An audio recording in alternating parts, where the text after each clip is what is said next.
Good morning, everyone. Welcome. What's that feedback?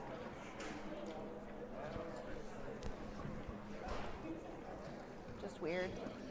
Oh, maybe it's just me. Maybe it's in my head.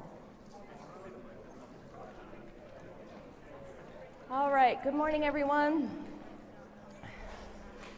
Let's get our feet on the floor, grounding ourselves. You don't hear it?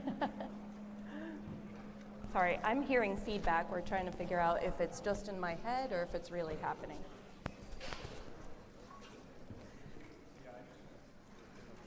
Okay, cool. Thank you.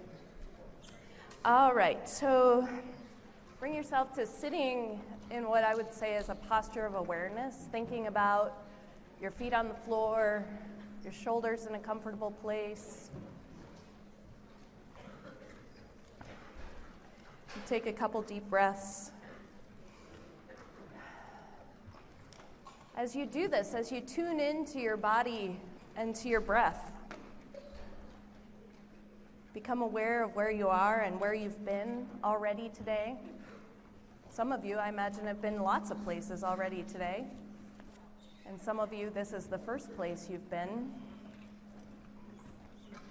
I'd like you to bring your focus to something that has supported you today. Something that has supported you today. Support can show up as lots and lots of different things, right? Could be a person, it could be a something, could be your dog, could be, yeah. So think about something that has supported you today. To do this, you might want to consider what you have needed and how those needs were met.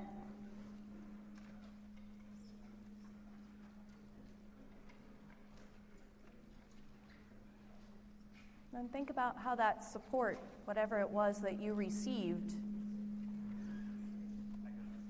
Thank you. So how was it met? How was the support met? How does that support make you feel? So I'd like you to share your thoughts with your neighbor. What was it that supported you, and how did it make you feel? So talk to your neighbor about that.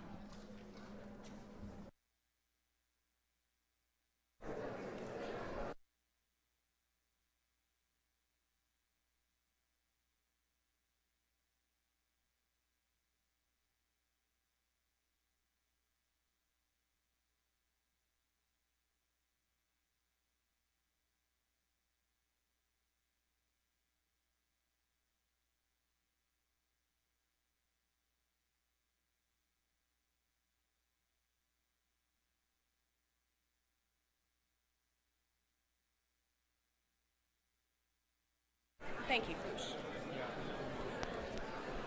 Ryan.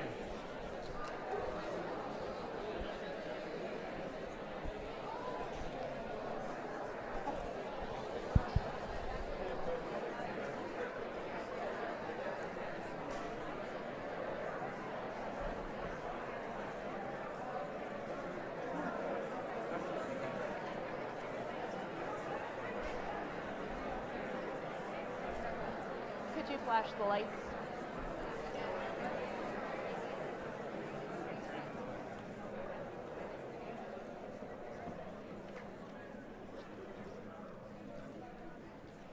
All right.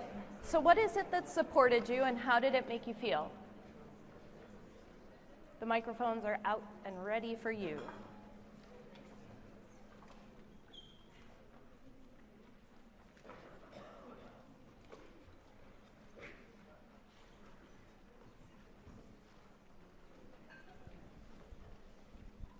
So I haven't been in the great mental state lately, but today's my friend's birthday, and I'm making a party for them. Not a party, but like we're hanging out in my apartment, and I'm like baking cake, and that's what made me get up today and do things. So. Oh, how cool is that? That you, by supporting your friend, you're also supporting yourself. Yeah. Yeah, today's my son's birthday too. It's a pretty cool day. Yeah, I've been having a really good day already too. Thanks for sharing that. Supporting your friend in order to support yourself. Yes, what else? I was supported by the Catabus, Yeah, public transportation in general. that's awesome. Very good for that. Yeah, that's something to be thankful for, especially today when it's a little chilly. It's good. And being very grateful. Thank you. What else? Pardon me. I'm being supported by cough drops today. I'm grateful for that.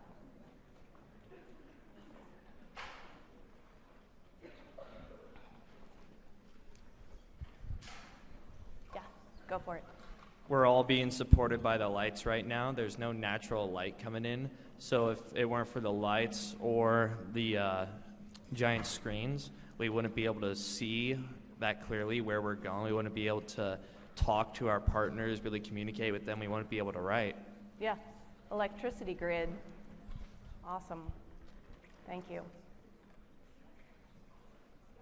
So the support we get comes from a lot of places, right? And when we think about this, really thinking about it from the I perspective, it can be a very deeply personal kind of support and understanding. Henri Matisse, an artist, these are a couple of his pieces of art, and his quote, "There are always flowers for those who wish to see them." There are always flowers for those who wish to see them. What do you think that he meant by this? Anyone want to comment?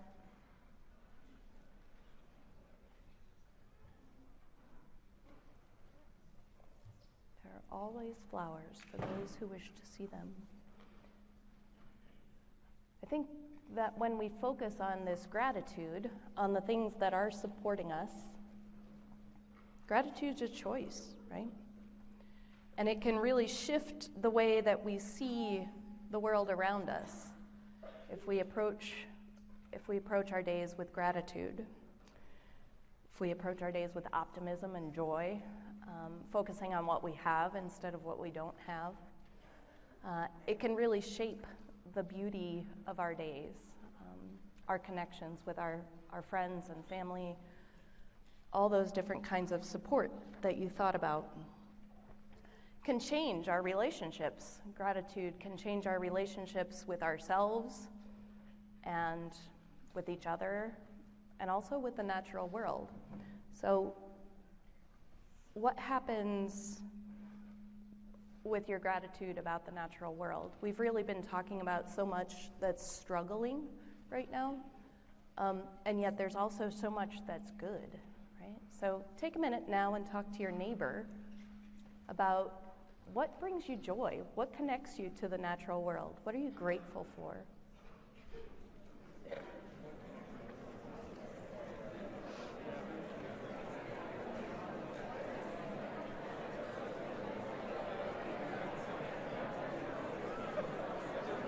Me too. Yeah, I don't know what to do about it. Yeah, thank you.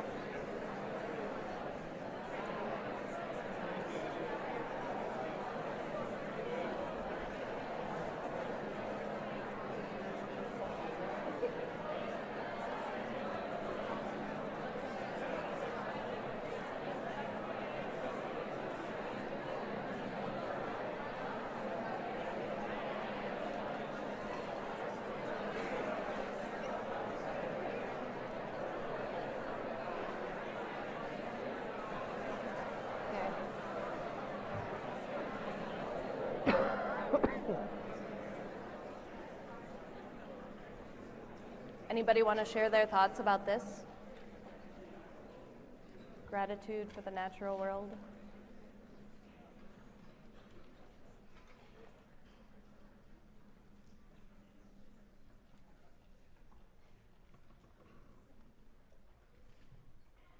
I was thinking about the meditation we did in our TA training class when we went up to the trees and we would hold the pine needles really close and breathe with them, because there was an exchange of whatever I breathed out, they breathed in, and vice versa.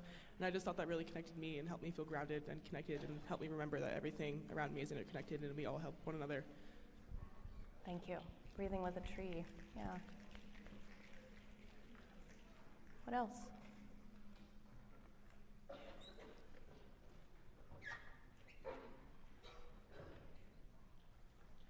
like you to hold on to this thought of gratitude for the natural world, and also thinking about how it shapes your, how it meets those needs of your days. So we've experienced, or we are experiencing, a lot of really challenging things.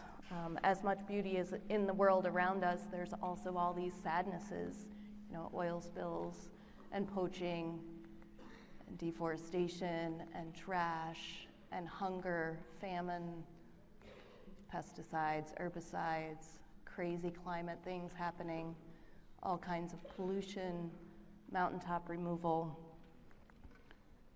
There's tragedy and there's chaos amidst the beauty. There is so much that is going awry, and it would not be an environmental science class if I didn't tell you about those things. And so we have to go through this hard part and feel the hard feelings in order to be able to switch it around. We feel hard feelings because we care, right?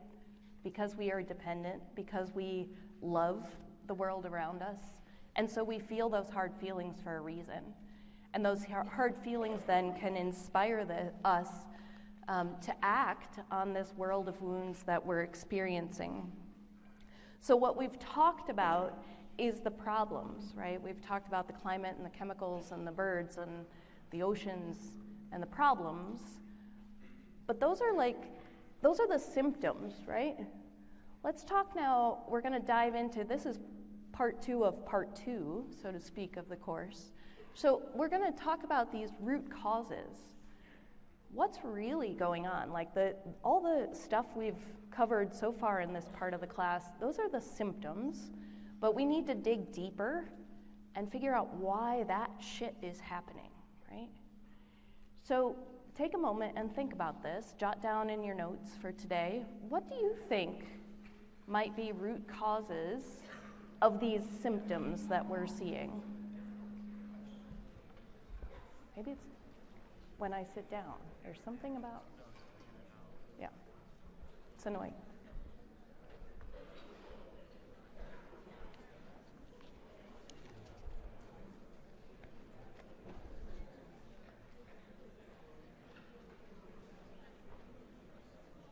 We've been talking about the effects.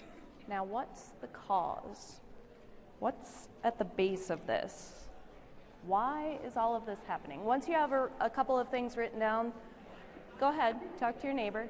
All good.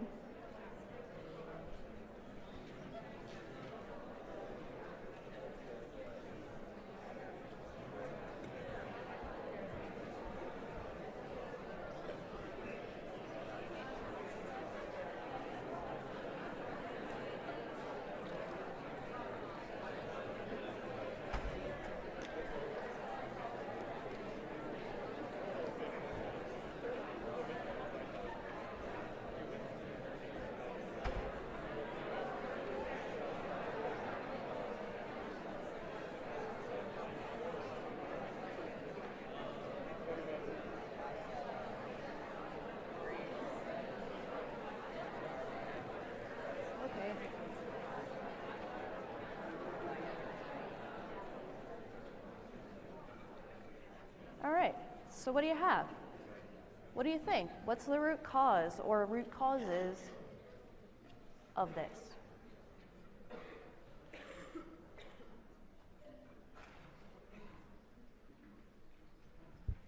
Yes, go ahead. It starts with reliance and dependency. Think of it like if you ever played Minecraft, you go into this world that's completely uninhabited and you just start attacking things. You start grabbing plants, you start grabbing animals, you start getting shelter. You need resources to survive because our existence is only temporary if we don't sustain ourselves. But then that reliance turns into greed. And there's kind of this limit between, okay, what do you need and what do you not need? And I think a lot of us act not on a inherent, malicious greed where we only take it and we know it's wrong, but we know we want it. It's more of a fear kind of greed, a lack of security. You think, I might run out of this. I need to make sure I have this in case something bad happens. Thank you. I think that is snap-worthy. I think you said a lot of really important things in that. Thank you. What else? Go ahead. I think another thing is like selfishness. So like the idea of like if only I do it, then it'll be fine. Like I'm the only one doing it. But everyone has that mentality, and when everyone thinks that what they're doing is fine, then it just snowballs into something a lot bigger. Thank you. Yeah, we'll get at that in a few minutes. Thank you for saying that. Yeah. These things can be hard to say, so I appreciate your opinion. Yeah. Go ahead. So at first we kind of took the easy way out and we just said capitalism, because I feel like as college students it's a very easy thing to just point your fingers to. But then after we decided that that's the easy way out, and so we kept talking about it. And ultimately we said that greed is kind of what came out of it, and that feeling for a sense of abundance that so many people have anymore. Oh, yeah. Okay. Yeah, that's important. We'll be digging into both of those things, really. Yes, what else? I was going to say, like, in education, I feel like we all know that these are issues, but it's sort of glanced over, and so looking more deeply at the causes can make a difference. Yeah. Education, or lack thereof. Yeah. Depends what kind of education talking about. Anybody over on this side have thoughts?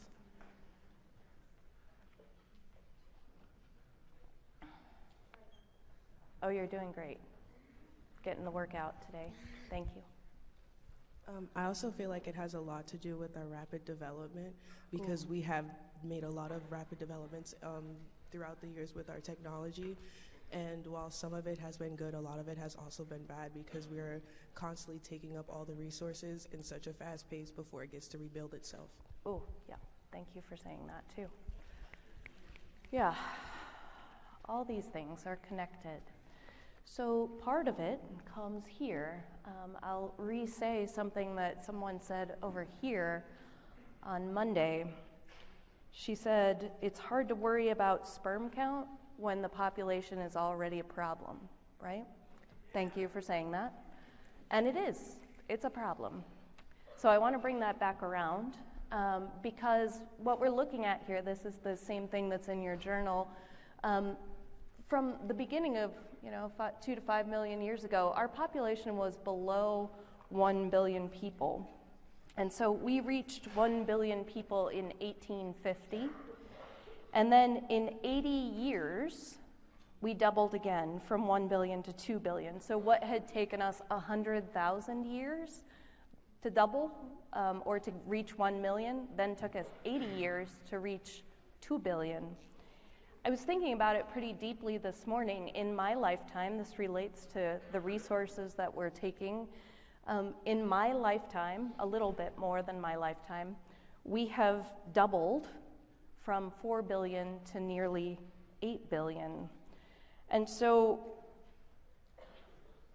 this whole idea, I bring up the sperm count thing because some of you might want children in the future, and some of you might not. But it could be something that might be an important fact for you to know.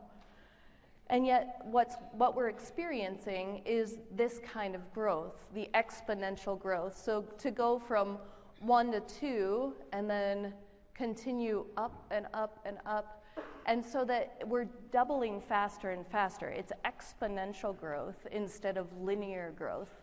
It's a scientific concept that shows us how increases happen. Right? So we've looked at this pretty incredible image that was taken in 1969, and that's when it was just before our population hit 4 billion. And this is still the size, shape, dimensions, resources, gifts of our planet.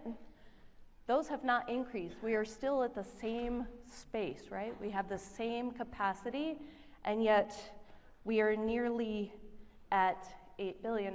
Kush, would you pull up that world count for me, please? So here's the current world population, the worldometer. So births today, deaths today, you can see how they're, population growth today. We've gained almost 97,000 people today. We've gained 64.8, almost 64.9 million people this. And so the current world population, right?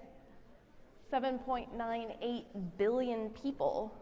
They say that we're going to, it's quite obvious that it'll be early in 2023 when we're going to hit the 8 billion mark.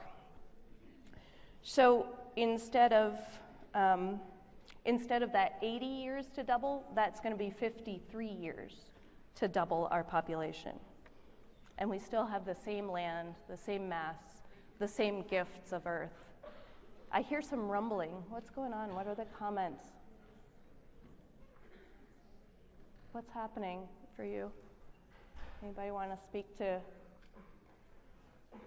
something that's going on for you? Yeah. Oh, sorry.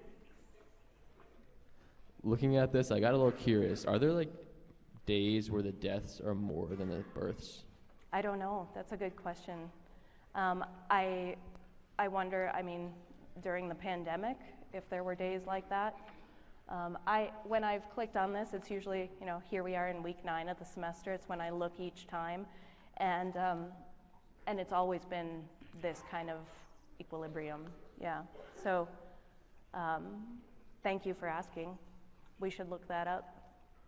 I know that our growth rate has slowed significantly. It's slowing a little more each year, but it's still, there was a period of time where we've doubled our population in 40 years, and now it's 53 years. Did you have another comment? Did you want to say something else? Right there in the middle. I'm sorry, I don't know your name. Okay, I guess not. Yeah. Okay, great, thanks. I'm just curious as to how we know this is accurate. How do they keep track of this? Right, I don't have any idea.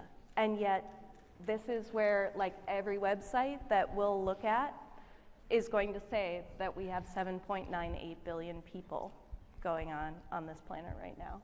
So you can see how it's changing. Sorry. Going up, going down, world population growth. The population growth is changing, subtracting and adding. Yes, Chris. That's weird. Two things. To give an insight to this, it's just based on an algorithm. It's just estimate. It's not exact. Yeah. But I think this is a really interesting conversation. But I would like to offer a different point of view. I don't think that the number is the issue. In fact, it's often projected that the world population is going to plateau in the mid-century. But anyway, I would, because often this conversation goes to a matter of resources, right? Finite resources. But I don't think it's a matter of finite resource, it's about resource distribution, right? So I think Yes. There's plenty of space for however many people, there's plenty of food, plenty of water. It's just a matter of how do we get that food and water, how do we get that shelter to the people. I think that's the crux of the issue. But that's just the way that I see it, if that makes sense. Okay, thank you for saying that. And I agree that there's a lot that goes into that. Thank you. They say that for us to double again from 8 billion to 16 billion is going to take 200 years. So what he's saying is accurate, that the population growth is going to slow and potentially plateau. But it's a matter of how we share what we've got going on right now, right? Thank you. Kush, could you go back to the slides?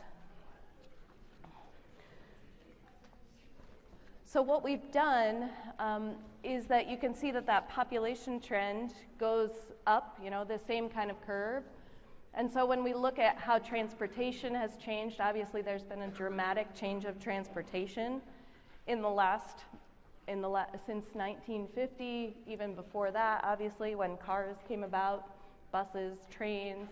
And so large dams, our water use has gone up, marine fish capture, all of these things are based, the socioeconomic trends and the Earth system trends are that we're consuming a lot more. It's true that between 4 billion and 8 billion, we're going to consume a lot more. And it is a matter of where you live and what you do as far as how these trends are affecting you or not affecting you. They're calling this time the Anthropocene. Anthropocene is the current geological age. It's the description, or it's the word that captures this idea that human activity has been the dominant influence on the planet, on the climate and the environment at this point. So they're saying some people start the Anthropocene when agriculture started 12 to 15,000 years ago. And then other people say that the Anthropocene started more in the 1950s and 60s as our taking increased. So around 1950 is when the Earth reached a tipping point, when post-World War II production went way up and consumption slipped into overdrive. That's true for the United States. I'm not talking worldwide at this point. Consumption just went into overdrive. So also that we see that this curve matches what we know about the species extinctions that we've talked about, birds and other animals, ocean animals. And so there are about 1 million species that are now threatened and endangered. So this biodiversity, this diversity of people, this diversity of animals, this diversity of habitats are all really key. There's more of us taking more stuff in some places and taking the same amount of stuff in other places. I just learned yesterday that the biodiversity is greater where there are native populations. People are caring for the earth in different ways where there are native populations. The biodiversity has not been as influenced. So there are these dramatic shifts that the world is experiencing. So now going back to what a couple people said over here, thinking about our United States culture, what does this image have to do?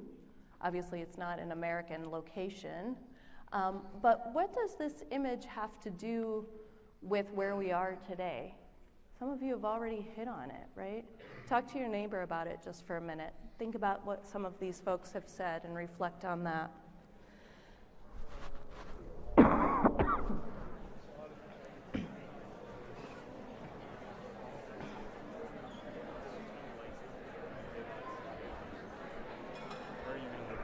I'm sorry, what did you say? Do you want me to turn the lights down whenever I play that audio, or are you going to talk?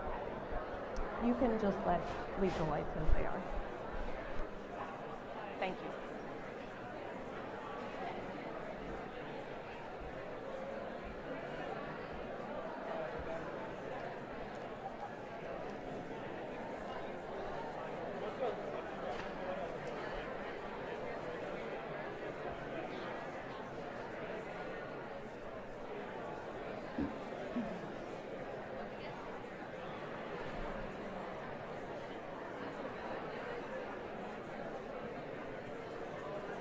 Okay.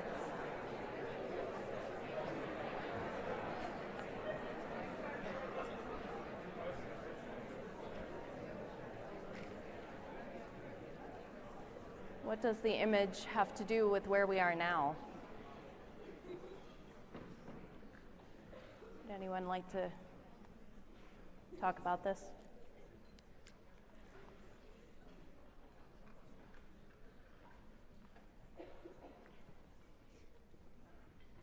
Hey, Liv, could you go up a few rows? Thank you.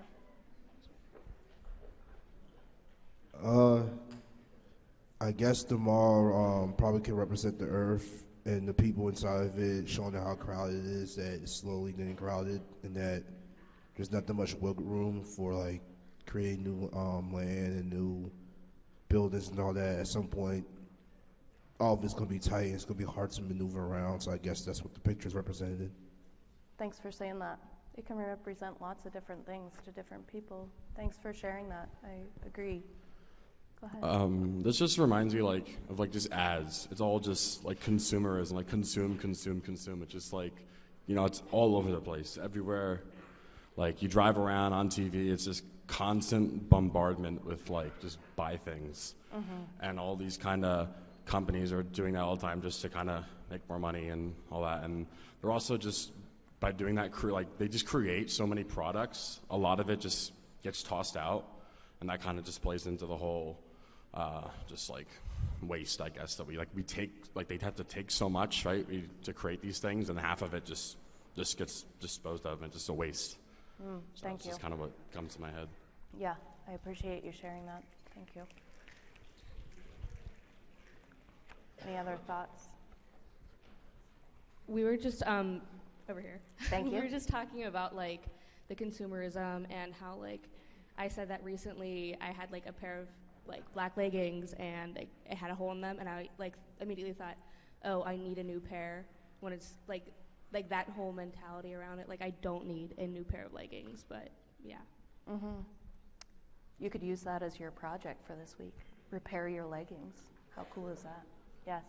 So yes, I'm going to say one thing and then I'll come to you. So consumerism, we've increased our consumption of stuff. We consume 3 times as much stuff as the people in the 1960s. And I have to wonder then, if that's the symptom, again, what's the root cause of that? We are referred to as consumers in this country. So consumer is used more often now than the word citizen in the things that I have researched. So corporations spent $284 billion in 2021 to advertise in the US. That's about $850 per person, according to our population. So I'd now like to hear, go ahead. Consumers. I was thinking that, well, consumerism and tourism are very similar. Mm-hmm. Like this picture just kind of makes me think that like every nation has to have some sort of tourist attraction to, I guess, create some sort of income, but I'm sure there was like a beautiful piece of land that was there before this, and I guess it kind of has to do with like national park preservation and everything too. Like everyone's just creating all these new like theme parks or malls, but I'm sure there was just like a beautiful piece of land there before that. Potentially, yeah. It's interesting to think about what was there before this. I do have to say, though, that we've also increased our visitation of national parks by a large percentage, and so people are finding different ways, but we still need to have resources, right? We need to have stuff, and that's, not everybody can travel, but tourism is a huge industry right now.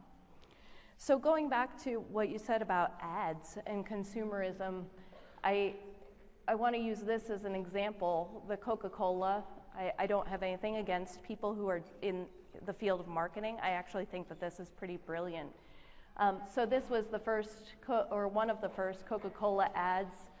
Soda fountains, carbonated bottles. You can see how they're using it's delicious and refreshing, especially for women who wear low-cut dresses. And then we continue through the ages. Now Coca-Cola is pure and wholesome. So thinking about how they are marketing, how to us, whoever, big business, they're appealing to our deep psychology, right? Oh, it's pure and wholesome to drink Coca-Cola. There's nothing like it when you're thirsty. From 1886 to 1936, the 50th anniversary of Coca-Cola. This must have been the dress in 1886, much more or less revealing, and then moving through time. Coke for hospitality. If you're going to have your friends over, then Coke is the way to go. Makes everybody happy at your party. Friendliest drink on earth. Oh, Coca-Cola is for lovers and athletes. Coca-Cola, open happiness. And then even this. So how it appeals to our inner psychology, right? Being accepted, being part of society, being part of community. In addition to its addictive ingredients, right, of sugar. It's really engineered to be just the right kinds of things that appeal, right, to our taste buds too. The right amount of sweetener, the right amount of caffeine, the carbonation. So grab and gulp, right? Your Coca-Cola. So this is an opportunity to see with new eyes what marketing is doing for us or to us, with us, and wondering then how I'm subject to marketing. You know, we are branded. There's a way that we can think about Nike. It's not just selling cool shoes and clothes. They're selling just do it. They're selling this encouragement, right? If I have Nikes, if I'm wearing Nike stuff, I'm more athletic, I'm more powerful, I'm more encouraged. Coach purses and bags. They're selling the lifestyle of the rich and famous. If I can have a Coach bag, then I'm more like those people. Louis Vuitton, classy and admirable and instantly recognizable. Apple selling connectivity. You want to be connected, right? Via your phone, via your laptop, all of the things that Apple brings us, access to the world, and on and on. And so when I buy those sneakers or the purses or the clothes or the electronics, what's the big picture? Is that all of those are coming from natural resources, right? So how do we connect those items to where they came from? Ecological footprint is measuring how fast we consume resources and generate waste. It's an accounting tool that enables us to estimate our resource consumption and then also how much waste we're putting into the waste stream. So it's doing these two things. It's doing that in relation to how much of Earth are we taking for those things. So we can measure the footprint of an individual or a community or a country and get an idea of who has their fair share. Like Chris mentioned, it's just that sometimes, you know, we have more access to things here, not everyone, but some of us have more access to things than other people in other places around the world. So when we consider this footprint, we can make it personal, right? We can consider what choices I'm making and how they will affect the world, how they will affect my community. And so this week in your lab, it will be talking about ecological footprints, your individual connections and impact about Earth, and how your choices are also impacting you. It's interesting to think about that they're all connected, right? So I want to acknowledge that individuals are relatively powerless. Like if I choose to ride the bus today instead of drive in, that's a good thing. You know, I can meet the community of people that are on the bus. That's good for me. I'm saving gasoline in my car. I'm saving putting those miles on my car. I'm saving the money that it takes to drive someplace. But is that going to make a big impact on the planet? No, it's not. And yet what the real difference is, the real heavy lifting, is the change that will take and make all of us, right? It will take all of us. It will be the changes for the common good. It will be the people that we elect into office. It will be the laws that are created. It will be these bigger ways that corporations will work. So am I going to stop taking the bus? Am I going to stop buying new clothes and always thrift my stuff? Sure, heck yeah, because every little bit makes a difference.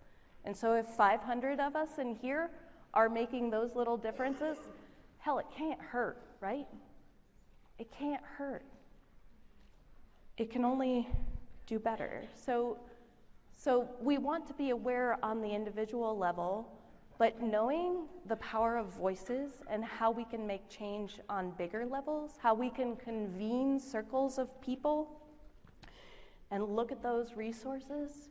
So I'd like you to listen to, we're going to listen to about 4 minutes of the conversation between these two women. It was a podcast, it is a podcast. And so we're going to listen to a few minutes of this because I think she's pretty brilliant.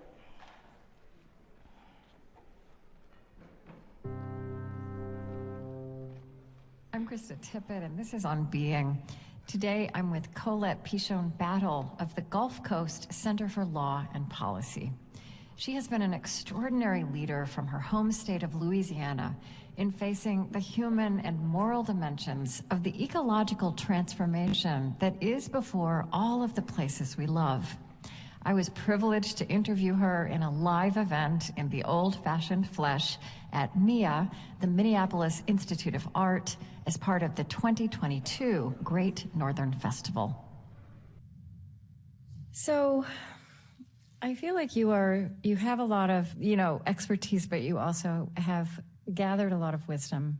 And I just want to kind of give you back some of your words and have you, take us again inside them. We must have the courage to admit we have taken too much. Shay, I mean, it's hard. It's hard living in this country, and even the response to disaster or harm is to go purchase something. We don't even know what we're doing. We're so we just do it unconsciously. We're so wealthy. Just go buy it. Just go take it. It's yours to take. It takes a lot of courage to examine that, right? Because we would have to examine our comfort. We would have to examine the things we worked all our lives to get, the standards. Mm-hmm. We have really harmful standards that are harming the planet, our standards. We are, as a country, as a nation, as a people who love comfort and love what we love and love our freedom, we are at the tip of the blame knife. And we are causing a lot of harm, and we're not paying attention. We're thinking about climate impacts as something that's harming those poor people over there because they're poor or because they have a bad leader, or, but that's not what's happening. Mm-hmm. Our consumption is causing this problem. Because they're unlucky. They're unlucky. Yeah. If we believe in luck, then there's some responsibility that goes with that. Mm. If we're lucky enough to live in this country and to have what we have, then we don't just get to recycle and feel better about ourselves. It's time to show up at the hard places, right? Mm-hmm. Everybody else is waiting for us to admit that we are the engine of the harm. Mm. And so that takes courage. I mean, who wants to admit that about themselves? Something you just did, I think, is part of the move. Because to call for courage, right? Not just to say we have to admit that we don't. Let's call that courage. That is what we're called to. Yeah. It is courage. We don't like to look in the mirror. That stuff takes courage. I fight with those things all the time.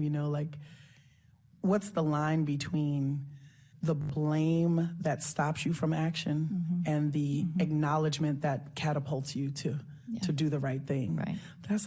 You got to practice that. You got to practice that one every day, or else, and you can't be mad at people because there's a journey. I used to get very mad at people. That takes practice too. Ooh, girl. I mean.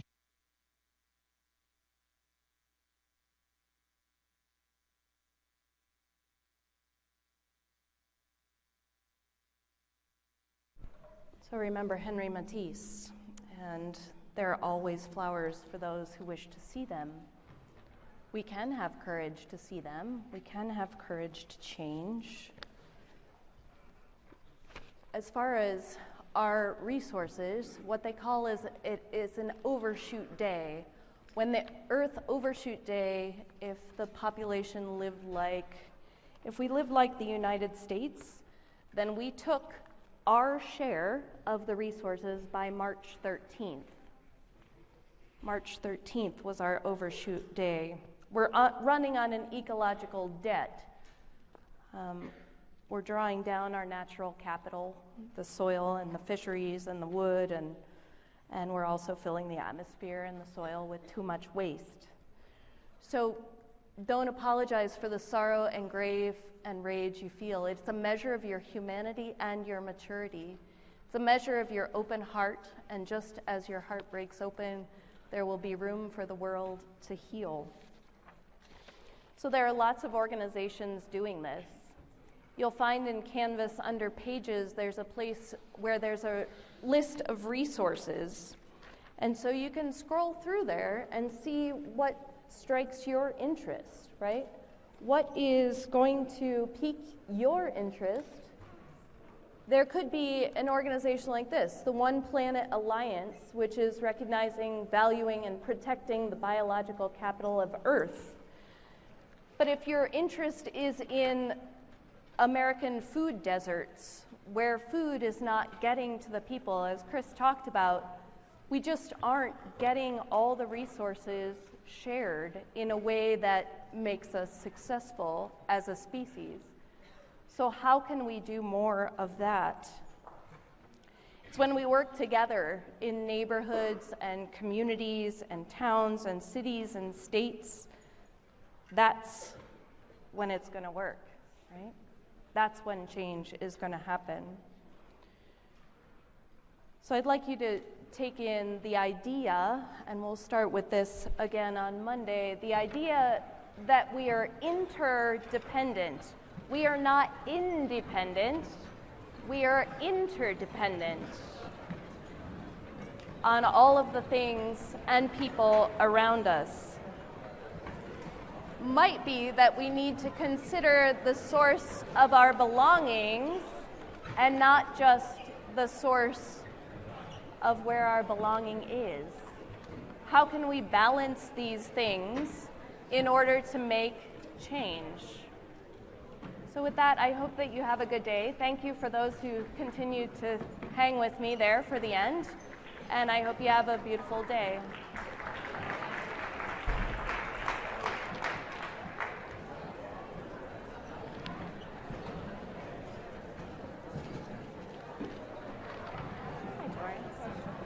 So I saw the scholarship, and it's like a leadership scholarship. I was looking to apply, but I wasn't sure if